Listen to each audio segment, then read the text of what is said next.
Hi, and welcome to Run Tall with Tim. I'm Tim. Thanks for being here and spending a little time with me today. I greatly appreciate it. I don't think you'll be disappointed because I got a good shoe comparison for you. It's two lightweight daily trainers. So today, I'm going to be taking a real close look at the New Balance Outsole Rebel V2 and compare that with the newly released Hoka Rincon 2.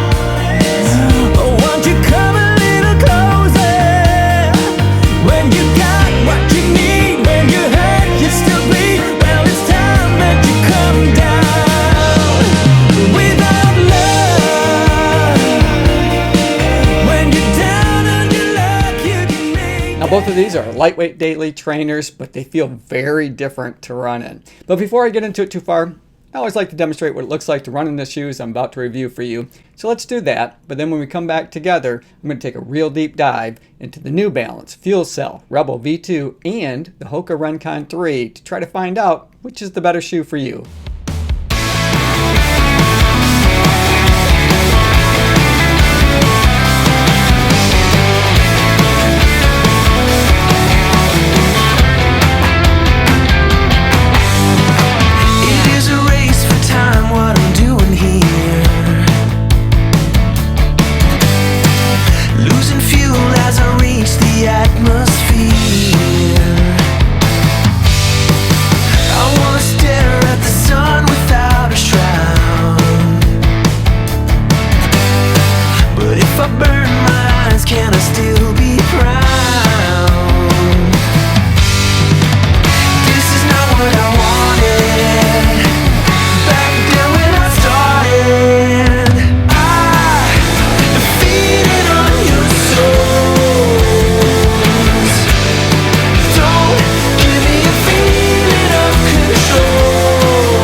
Now both of these are neutral road shoes. The Rebel V2 is the more expensive of the two shoes, and they cost $130 US, while the Rincon 3 cost $115 US. The Rebel V2, now that came in at 7.2 ounces for a US men's size 9 on my scales, or 204 grams. And the Rincon 3 has the exact same stated weight on their website for a US men's size 9 at 7.2 ounces or 204 grams.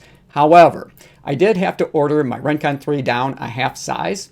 So for a US men's size 8.5, they came in at 6.9 ounces or 196 grams. If you're new to the channel, I post running shoe reviews, comparisons, and shoe battles weekly, but I also like to post other videos about running as well. So if you enjoy watching running shoe reviews and other videos related to running, be sure to subscribe to the channel and click the notification bell so that you'll be notified each time that I upload new content. This video is not intended to be a full review of either shoe, but if you want to check that out, I'll put a link in the description below to reviews that I've completed for each one previously. So let's talk about the uppers on these. Now for me, the fit in terms of the length was about the same, but remember that the Hoka Rincon 3 is a half size smaller than the Rebel V2. But both fit me great. You just got to be aware that the Rincon 3 for me did run a little bit long.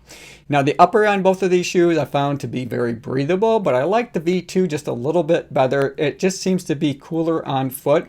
So let's zoom in and we'll take a closer look at that V2 upper. And here you can see that they have, what I would call a mono engineered mesh material. It's full of perforation, so it just allows that air to flow. Keep your feet nice, cool, and comfortable when you're out running. I felt like I had, enough room up in the toe box. Both shoes do feature a more aggressive lateral curve on the outside of the shoe, but I did find that there was adequate room for me to be able to display my toes in each of them. I do like the lockdown feeling that I get across the midfoot on each shoe, but especially in the V2, the Rebel just seems to have a nice solid lockdown feeling there, and it has a nice well-defined heel cut for my heel to set in, so I always felt really safe and secure when I was out running. So now let's zoom in on the Rincon 3, take a closer look at that upper. Again, as I mentioned, I felt like there's about the same amount of room in order to be able to display my toes because they each have that aggressive lateral curve. And I feel like the Rincon 3 with that sandwich engineered mesh material isn't quite as breathable as what you're going to find on the Rebel V2, but it's still really comfortable to run in. I did get a nice solid lockdown feeling across the midfoot section of the shoe, but I felt like it was just a little bit better on the Rebel V2. And we're going to talk about the eyelet chain on that shoe because it's a little bit different here in just a minute. And then back in the heel, I did feel pretty safe and secure, so I didn't have any heel slippage in either shoe. Let's take a look at the eyelet chain. Now, they're quite a bit different. With the Rebel V2, they feature an offset eyelet chain. So it's kind of interesting when you go to lace these up. You actually start by going up the eyelet chain first and then cutting across. But I did feel like I got a nice snug lockdown feeling using this system. One of the other unusual things about this eyelet chain is on the lateral side of the shoe, they actually feature 5 different eyelets with one riveted eyelet, which I still can't figure out why that's there other than for aesthetic purposes. But then on the medial side of the shoe, they just have 4 eyelets here. Now again, that's because you start out going up the eyelet chain first on the lateral side of the shoe and then cutting across. But it is a bit unusual, a little bit different, so kudos to New Balance for trying something new. Now, I did find it to be really comfortable. Initially, it took a little bit of getting used to just with the different style that they used here, but overall, I found it to be super comfortable on foot, and I think it does a great job. So now let's take a look at the Rincon 3. So here we have a really traditional eyelet chain, really no wow factor or anything unusual or different here, but it does a good job. So if it's not broke, don't try to fix it. They do have some plastic overlays around the eyelets just to give it a little extra durability. Then unlike the Rebel V2, Hoka did include that extra eyelet in case you want to run when the runner's not. Now, neither shoe has a very well padded tongue. They're pretty minimalistic, but I didn't have any issues feeling the laces cut across the top of my foot in either one. So I think that they do a good job that way. Just don't expect a lot of extra comfort or padding on the tongue of either one. So let's take a look at the Rebel V2 first. And here you can see, as I mentioned, that there's very little padding there. It's pretty thin. They do have this extra eyelet or extra loop here in case you want to run your laces through there to help hold this in place. And I would strongly urge you to do that in both shoes because neither one is gusseted.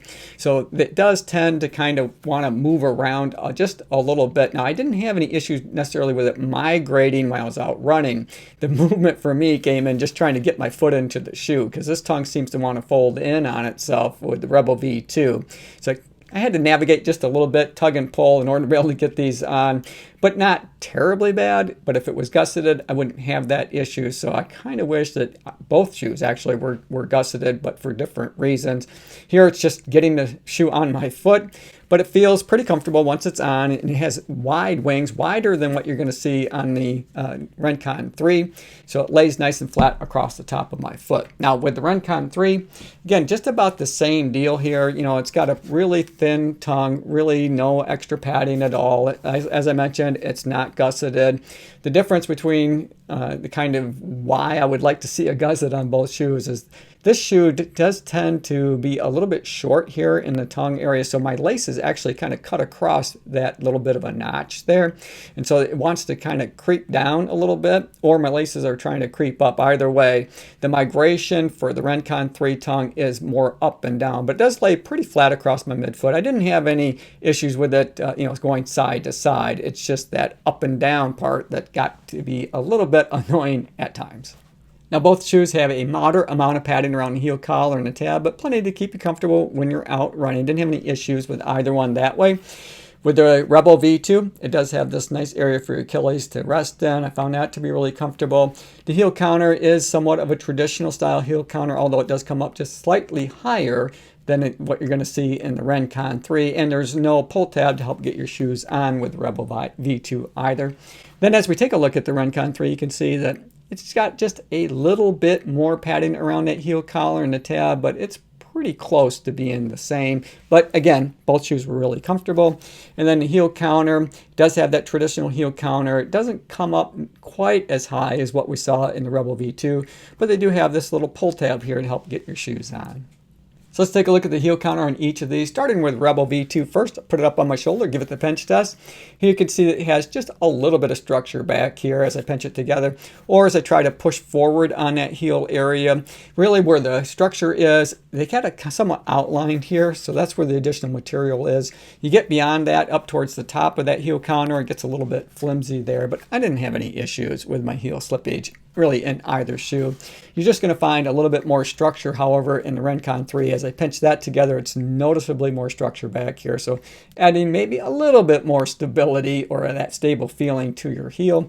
And then if I try to push forward on, again, a little bit more structure going that way as well. So let's compare the midsole, what I often call the engine of the shoe, starting with the Rebel V2 first. Here they have their fuel cell foam from the heel to the toe. They've got 26 millimeter stack height in the heel and 20 millimeters up in the forefoot. So they have a 6 millimeter offset. Now fuel cell foam is really fun to run in. It's bouncy, and I would describe both midsoles as bouncy. But with the fuel cell foam, I found it to be a bit more of a smooth bounce, where the Rincon 3 I found was a little bit more abrupt compared to the fuel cell foam that you're running in. Let's take a look at the geometry of the Rebel V2. So as I flip it over, we'll take a look at that heel. Here you can see they have a rounded heel. I turn it, look at the profile of the shoe. You know, it has a very slight heel bevel here, so really nothing very aggressive at all, but it does have a nice curvature there up in the forefoot. So I do feel like these are a really smooth shoe to run in. A lot of fun, lots of energy return. When I first ran in these shoes, and in my initial review, I said these were the most fun shoes that I've run in for 2021, and that still holds true. And here it is already September. So a lot of fun to run in. So if you want to give your feet a little bit of a treat, take these out if you have the opportunity, because I think you'll really enjoy the feeling of that fuel cell foam in the Rebel V2. So let's take a look at the midsole now on the Rincon 3. Here Hoka features their compressed EVA foam. Now they've got plenty of it here. They've got 29 millimeter stack height in the heel, and they've got 24 millimeters up in the forefoot, so they have a 5 millimeter offset. Again, really bouncy to run in, but it's more of an abrupt bounce. It doesn't feel nearly as soft as what the Rebel V2 does. If we flip it over, take a little bit of a look at the geometry of the shoe. Here you can see that they do have a rounded heel here. They have a kind of a mini swallowtail that they featured more of a pronounced one in the Mach 4. But here they've got a little bit of a mini one here. And then as we look at the profile of the shoe, you can see that it has a bit more of an aggressive heel bevel. They do have their early stage meta rocker, so they do have a pretty good curve going up there in the forefoot of the shoe, all of which gives you a nice natural feeling as you flow through your gait cycle. I just think that the Rebel V2 is a little bit smoother for me to run in. So let's flip these shoes over and we'll take a look at the landing platform. I'm going to start with the Rebel V2 first. Here you can see that, it's got a wide landing platform right across where the midfoot section of the shoe is, but it starts out narrow, then it gets wide, and then it starts to narrow up in the midfoot section and stays narrow all the way through to the heel. Now, that's a little bit different than what we see on the Rincon 3. With the Rincon 3, it starts out wide, gets a little bit wider in the forefoot of the shoe, it narrows up some, but it pretty much stays wide all the way through to the heel. So not nearly as streamlined as what we see in the Rebel V2. So let's take a look at the outsole rubber. See how they're protecting all of that soft midsole foam that we just looked at. Beginning with the Rebel V2, here you can see that they got plenty of rubber. There's not a lot of exposed fuel cell foam. Right there in the midfoot section, you're going to find it, but they have it all the way from the midfoot up through to your toe off, and then all around in the heel area. So basically all of the high abrasion areas to give this fuel cell foam some added durability and longevity. And then as we take a look at the Rincon 3, here, now they did extend their outsole rubber down a little bit further in the Rincon 3 as opposed to the Rincon 2. And they do have it around in the heel area, again, some of those high abrasion areas. That was one of the downsides to the Rincon 1 and 2, is that the exposed EVA foam seemed to get chewed up fairly quickly. So time will tell if by adding a little extra rubber and bringing it down a little bit further and then around in the heel area is going to add much durability to the midsole foam that they used here. They did tweak the formula a little bit over previous versions, so time will tell. A little bit more testing to come on the Rincon 3 to see how many miles exactly we would be able to get out of that soft compressed EVA foam that they feature. So overall, I think both are great daily trainers and worth the money that they're asking for them. However, with the Rebel V2, I found it to be just a little bit smoother, a little bit more fun to run in. I like that feel of cell foam. There just seems to be a lot more energy returned. They're softer. They do feel a little bit quicker to me than the Rincon 3 does. Hey, I'm glad you guys made it to the end of the video. I hope you enjoyed it. I enjoyed making it for you. As always, run tall, run strong, be kind to one another. Thanks for watching, and we'll see you next time.